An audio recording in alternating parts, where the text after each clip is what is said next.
Buenas tardes, mi nombre es Matías Gómez, soy residente de tercer año en el Hospital San Martín de La Plata y queremos compartirles un caso que muestra la evolución en imágenes de un paciente que llega al hospital por un cuadro de neutropenia febril. El paciente en cuestión es un hombre de 52 años de edad con diagnóstico de mieloma múltiple desde agosto del 2022 que a raíz del tratamiento que recibe por su patología de base desarrolla una neutropenia y se presenta al hospital el 5 de marzo con fiebre. Esto motiva la realización de una primera tomografía de tórax para descartar un posible cuadro infeccioso de vías respiratorias bajas.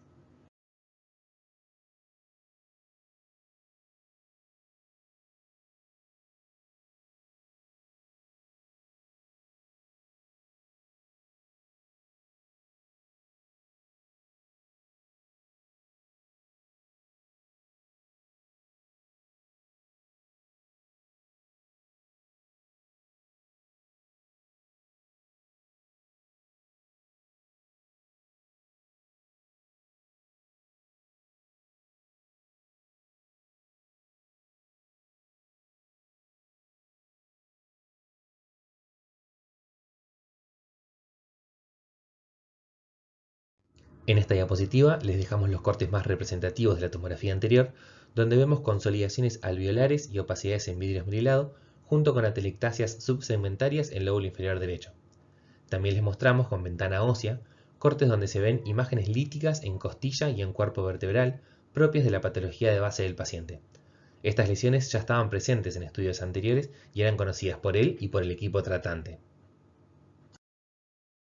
El cuadro del paciente se interpreta como neumonía y se interna. A los días de su internación, el paciente empeora con un cuadro grave de falla multiorgánica donde se logra aislar legionela en uro y hemocultivos. El paciente, que por su patología de base nunca había desarrollado insuficiencia renal, en este contexto necesita hacer diálisis en la unidad de terapia intensiva. También recibe dosis crecientes de noradrenalina e incluso entra en paro cardíaco del que sale después de 2 minutos de RCP. El día 8 de abril, o sea a las 4 semanas desde el ingreso, se le pide una segunda tomografía de tórax para evaluar una posible sobreinfección fúngica o complicación del cuadro infeccioso.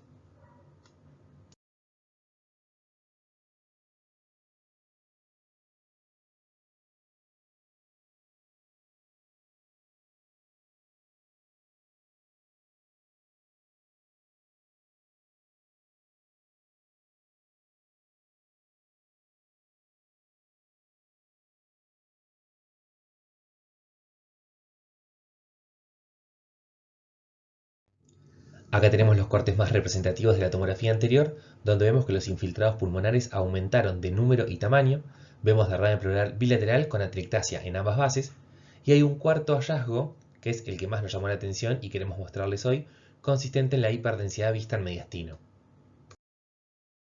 Las imágenes son mucho más claras en ventanas para mediastino, donde se observa la hiperdensidad predominantemente a nivel del ventrículo izquierdo.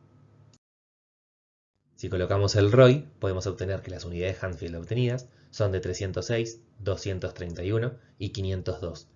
Con estos valores, podemos decir con más confianza que estamos en el rango de densidad cálcica. Recordemos que estas calcificaciones no estaban presentes en el estudio anterior realizado el 5 de marzo. A partir de acá ya nos podemos plantear diagnósticos diferenciales partiendo de la ubicación de las calcificaciones y de su aspecto morfológico. Con estos tres cortes de tomografía se puede llegar a qué tipo de calcificaciones cardíacas presenta el paciente, o al menos podemos descartar la mayoría. Si tenemos en cuenta la morfología, la ubicación anatómica y el grosor de las calcificaciones, que comprometen el septo interventricular, que no se extienden hacia el tracto de salida de los grandes vasos, entre otras características, vamos a ubicar las calcificaciones como miocárdicas, de distribución difusa y que predominan en cavidades izquierdas. Esto fue un caso del llamado corazón de porcelana, que está dado por el depósito masivo y difuso de calcio en el espesor del miocardio, y da esta imagen, que por ahí la reconstrucción 3D se ve un poquito más claro, de un corazón calcificado, o también descrito como corazón de piedra. Dentro de las causas descritas hay varios reportes de casos de pacientes con sepsis grave, donde los pacientes tienen casi todos, si no todos, los siguientes factores: un cuadro de shock, requerimiento de diálisis, altas dosis de catecolaminas y algún episodio de reanimación cardiopulmonar. Y para cerrar la presentación, dos palabras del tema, recordando que las calcificaciones miocárdicas las podemos dividir en dos grandes grupos. Las distróficas, que asientan en tejido miocárdico dañado, sin alteraciones de los niveles séricos de calcio y fósforo, y las metastásicas, que suelen estar sobre el miocardio previamente sano en el contexto de una hipercalcemia. Fíjense que nuestro paciente tiene características de ambos grupos, y en los artículos publicados hasta la fecha se propone un mecanismo sinérgico en el que la respuesta inflamatoria genera un daño miocárdico y que, acompañada de una alteración transitoria de la función renal, da en un periodo de tiempo muy corto esta imagen en corazón de porcelana. Recordamos entonces al corazón de porcelana por ser un diagnóstico imagenológico, siendo la tomografía de tórax sin contraste endovenoso el gol estándar para su diagnóstico. Tener presente que es de muy mal pronóstico, de hecho este paciente falleció a los 6 días de la segunda tomografía por un paro cardíaco. Y siempre que la veamos, buscar una patología subyacente, descartando alteraciones del metabolismo fosfocálcico, daño miocárdico previo y un cuadro de sepsis o alguna patología que curse con alguna respuesta inflamatoria sistémica intensa. Esperamos que el caso les haya sido útil y sobre todo que lo hayan disfrutado. Muchas gracias.